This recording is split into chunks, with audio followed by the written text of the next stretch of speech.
الحمد لله وكفى والصلاة والسلام على رسوله المصطفى وعلى آله أهل التقوى. قدرمندو درنو محترم ورونو، یو ورور پوښتنه کړې ده چې که یو څوک خپل مخصوصي اندامونو ته یا د خپلې میرمنې مخصوصي ځای ته لاس وروړي، آیا په دې سره یې اودس ماتیږي او که نه؟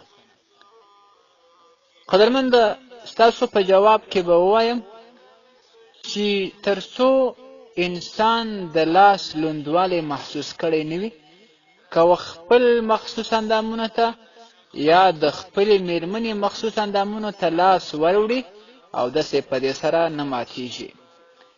په سنن ابي داود شریف کې حدیث راځي، حضرت قیس بن طلق صاحب د خپل پلار څخه روایت کوي، وایي: قال قدمنا على النبي صلى الله عليه وسلم فجاء رجل كأنه بدوي. موږ رسول اکرم صلی الله علیه وسلم ته رالو، ورسول اکرم صلی الله علیه وسلم ته یو سړی رالی، كأنه بدوي، داسې ښکارېده لکه یو صحراوي سړی چې. فقال: يا نبي الله، ما ترى في مس الرجل ذكره بعد ما يتوضأ؟ نبی کریم صلی الله علیه وسلم ته وایي چې په هغه چا کې ته څه وایې چې خپل مخصوصي اندام مسه کړي وروسته د دې چې ده اودس کړی وي. فقال: هل هو إلا مضغة منه أو قال بضعة منه؟